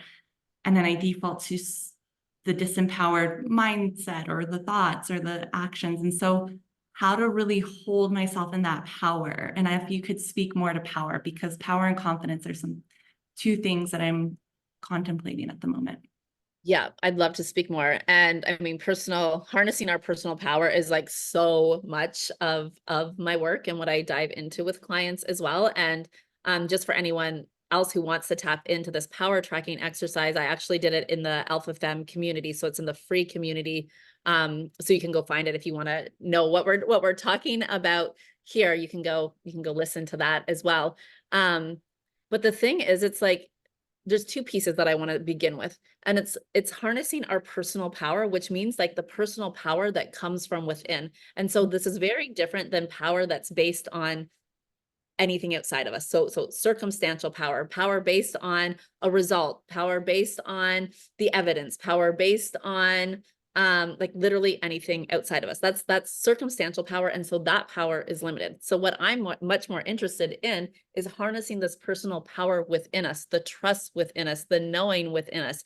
And the big piece that I often see for people with this work around harnessing their personal power is then it's like, okay, and this is why that power tracking exercise is so powerful, is that seeing where we tend to give our power away, seeing where we tend to be like, oh my gosh, well, I had a moment, I had the human moment, I had this thought, I had the doubt come in. And so all of a sudden I spiral downwards, because then I instead of just allowing that thought to be there and being like, okay, see it for the untruth that it is, like we were talking about earlier with Leia, it's like, then I compound that, because then I feel so much guilt around having that thought or having that doubt. And then I feel the shame. And then I feel like, well, if I was the leader that I want to be, I wouldn't have even had that fear in the first place. So like now I fucked it all up. Like, see what I'm saying? Here we go in these like all this mix of energy versus being like, okay, I have this thought, I've had this experience, like where's like, what's the truth in this for me? And I get to change my thoughts. And it's like, I can change my thoughts in an instant. I can change my beliefs in an instant when I'm in awareness of like recognizing where these thoughts typically derail me, where these thoughts and these patterns like take me down this way, this path, versus being like, okay, can I come back to being rooted in my truth here? Can I come back to like, if I'm stepping into a place of personal power, it's like, what do I have to own right here? And I've got to own what I let go like this, what I let spiral. Another piece I'm feeling really called to share with you that I think is really powerful in looking at our personal power, as well as if we look at our human design and our signature and our not self theme. And these, to me, our signature and our not self theme are like two of the most like underutilized like tools in human design that people tend to just kind of know, but kind of bypass. And I have a question for you. For those of you guys tapped into your human design, how many people know they're not self-theme? You can just be like, I know what my not self-theme is. How many people know what their signature is? Way less. And so this, I want to highlight again. So we often know the not self-theme is the thing that shows us we're out of alignment. So not self-theme for manifestors is anger. Not self-theme for projectors is bitterness. Not self-theme for reflectors is disappointment. Not self-theme for Manny-Gens and generators is frustration. So this here, just by the hands that you guys have showed me, this is like, I have this conversation. So I know that that's often like people, they're aware of that because they're aware of the thing that they need to fix. They're aware of what doesn't feel good, but they're not using the signature as a deep place of like to step into alignment, to choose their personal power, to choose what's right for them. And so as a manifestor, your signature is peace.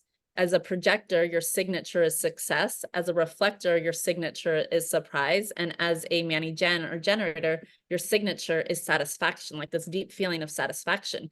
And so even when I'm looking at personal power, it's like, okay, if I make this decision, if I choose this, if I step into this behavior, if I do this, if I react in this way, where is it leading me? I'm a projector. So it's like, is it leading me? If I see this as a scale, is it leading me more towards the energy of success, which for me, I had to redefine success because it didn't feel good. So it's like, is it leading me to more towards this feeling, like this win? Or is it going to lead me to bitterness? And so it's like, okay, I choose that someone pissed me off in the moment. So I'm like validated in having this feeling and blah, blah, blah. Well, is that going to lead me to feeling success if I just like react, or is that going to lead me to feeling bitter? Likely more bitter. And so this is how I harness my personal power. It's like, can I choose the words, the thoughts, the actions, the energy that's going to lead towards success, because I'm a projector, or satisfaction if you're a Manny-Gen generator.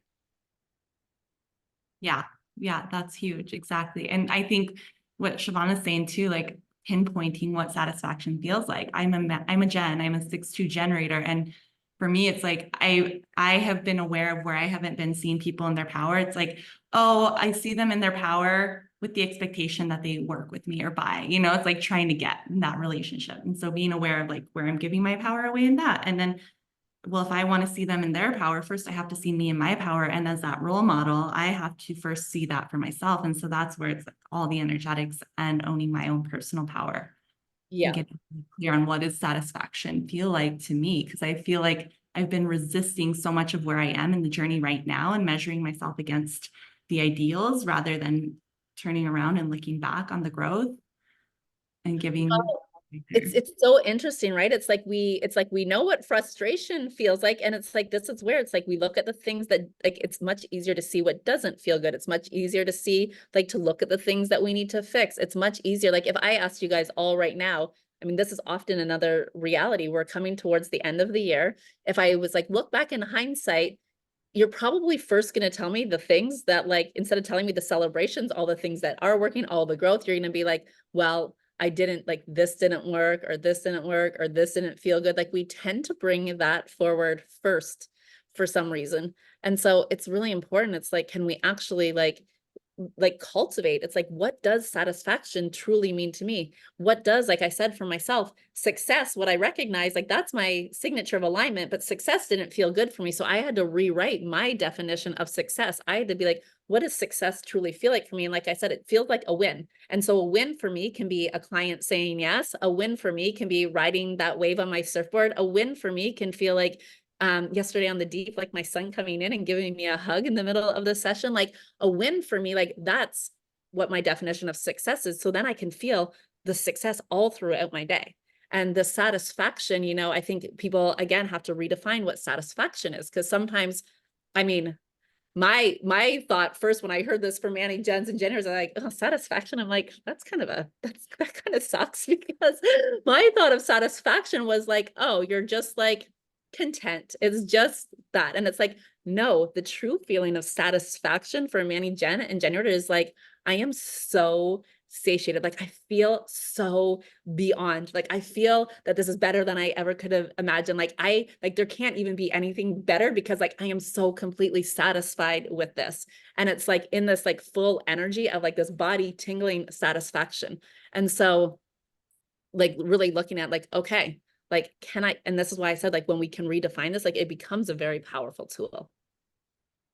Absolutely. Thank you for sharing that. It's such a good contemplation. You're welcome. Okay. People are happy that you brought this conversation forward. Look at frustration regarding our actions, reactions, thoughts, or what. Yeah. So it's like when frustration, if you're a Manny or a generator and you're feeling frustration, it's literally like this like flag for you of like, okay, something's out of alignment, which might be your choice is out of alignment, your words are out of alignment, your thoughts are out of alignment, your doing is out of alignment. And it's like looking like, okay, if I look back in hindsight here, like oftentimes frustration, for example, will come in for Manny, Gens, and generators when they don't honor their sacral energy. So it's like, I said no, even though I really wanted to say yes, or I said yes, even though I really wanted to say no because I felt obligated or this or that or blah, blah, blah, blah. I hate the idea. So definitely going to need to redefine. So it's up to me to find out what frustration and satisfaction mean to me and how to move away and towards these things. Yeah, exactly. Exactly. So I literally see it as like the scale. And it's like if satisfaction's on one end, frustration's on the other. And again, these two are for Manny, Gens, and generators. It's like we can play with it here. Again, so is this choice? Is this thought that I keep holding on to? Is it leading me towards satisfaction, or does it continue to bring up frustration for me? I love the full body sensation. Okay, fabulous, fabulous. You guys, look at us just keeping so on time. And I know that Leia's saying how much she appreciates it. And thank you, Anna. I feel a lot of gentle satisfaction daily, but whoa, not these huge hits that you mentioned. And so oftentimes, again, like we don't feel that if we're holding back energetically, if we're not like in the fullness of who we are, if we're not speaking our truth out into the world, we're not able to feel that full feeling of satisfaction or peace or surprise or the success. Okay, so here we go. I'm so proud of me. Thank you, Leia. So I have plenty of offers that are opening up for 2024. And as you guys have experienced in this space, like this is my work. Like this is my God's work. This is my jam, is to be able to come in and to guide you and to have the conversations around energetics. And so masterminds are my favorite. Masterminds are my favorite way to lead because of this collective genius. And you heard it here through multiple women. It's like this, my question already got answered, or that question led into this opening for me, or I had this breakthrough. My prayer was already answered by a question that somebody else asked. Masterminds tend to be this environment where it's like showing us where we tend to hide, where we tend to not want to go first. And so such a beautiful, masterminds are just, in my world, they're like my favorite playground. And so I'm going to start by sharing the masterminds that I have coming up in 2024, because there are 3 of them. And as I mentioned, they are all within the 20K price range. Let's say they're all within the 22K price range, because one's 20K, one's 22, and one's 24. And this is interesting because someone had asked me yesterday or a couple of days ago, like, well, do you have different price points? Because then it, that's the strategy. And it was interesting as I looked at my masterminds, they're all in the same price point, but they're very different opportunities to come in with, to work with me. And they're very different lengths as well. And so the 22K mastermind that I have coming up is the Matrix Mastermind. It's a mastermind that I'm hosting with Melanie and Lair that will start at the end of February. It's an 8-week mastermind. And the way that this mastermind will run is that there's 5 live sessions with us a week. And so I will run a call plus a Voxer day each week. Melanie will run a call plus a Voxer day each week, and we'll have a duo call each week. So every day, Monday to Friday, there's something for you to plug into. It's an 8-week mentorship space, and it's 22K. It's pay in full, or you can work at a payment plan to have it paid off before we start, which will be the end of February. Then I have my Devoted Mastermind, which is an open enrollment. It's an ongoing mastermind. And so there's not an official start and end date. This is my this is my baby. This is my mastermind, the Devoted Mastermind. And it is a 6-month mastermind. But again, you can come in, you start when you desire, when you want. It's actually completing right now, but then we'll restart again in January. And so the Devoted Mastermind is 3 mastermind sessions like this with me each month. So 3 mastermind calls, 1 activation every month, and then weekly group Voxer coaching with me. And so there's 2 touch points every single week. So every week we're either we're doing both. Every week we're meeting on a Zoom call. Every week we're tapped into Voxer. The 6 months inside this space, it's 24K pay in full, or it's $4,444 a month. And it's a 6-month minimum. I have a woman right now who she's continuing, like she just completed her 6 months and she's coming back in for another 6 months. So it's 6 months minimum in that space. And then the mastermind that I do have that's a closed mastermind is my 2024 mastermind. And this is a mastermind that I didn't run in 2023, but I ran it in 2021 and 2022. And I loved it so much that I missed it this year. And so I had to bring it back.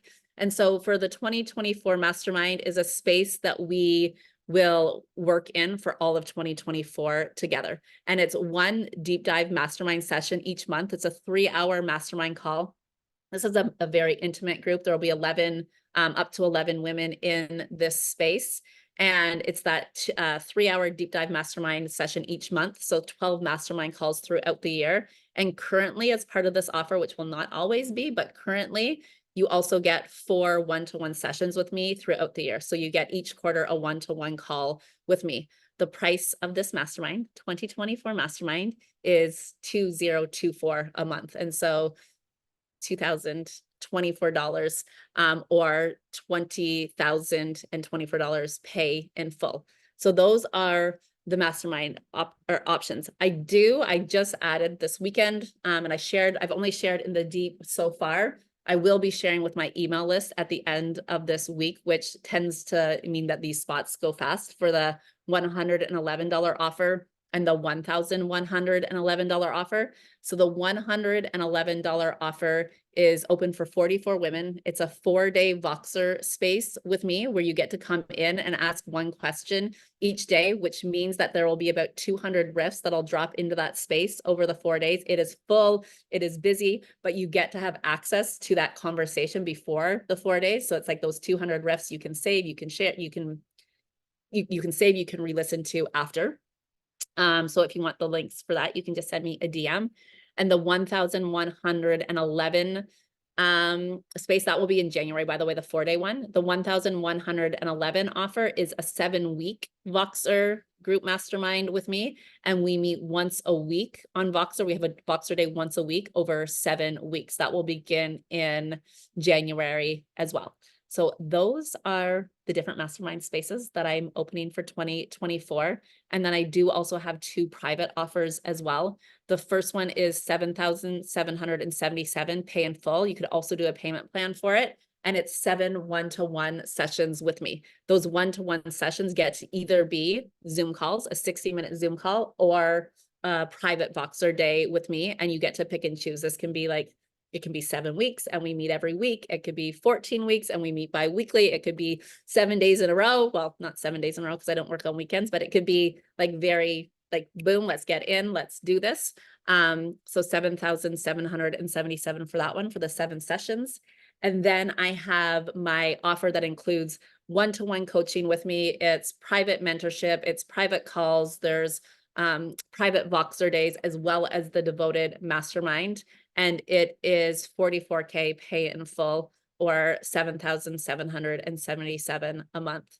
And so I know I just shared a lot and a lot of details and a lot of energy with you, but if anyone wants to, like, feeling the ping, wants to explore any offers, the links are all in my bio, that you can go there, or you just send me a DM. We can go back and forth. The only links that aren't in my bio on Instagram are the $111 offer and the 1,111, because they typically sell out before I announce them publicly. And so I'm only opening them up to the people in the deep right now. Then at the end of the week, I will open them up to my email list. So if you want either of those links, you'll have to personally message me. Which was the devoted mastermind? Yeah, the devoted mastermind is the rolling one. Setting the intention to join you. Well, I love that. This has been so amazing. I have a 10 a.m. call. So excited to contemplate the wisdom and offers. You are so welcome. All right. Well, lots of people having to jet. And so I'm happy that we were able to honor everyone's time and complete here. I had to speak fast at the end to complete here. So again, if you have questions about any of the offers, if you're like, I don't know which one's the right one for me, but I want to explore, I want to play, just send me a DM and we can find what's the best fit for you and in an exploratory nature. Thank you, ladies. I hope to see you back for the last and final session of the Deep on Friday as well.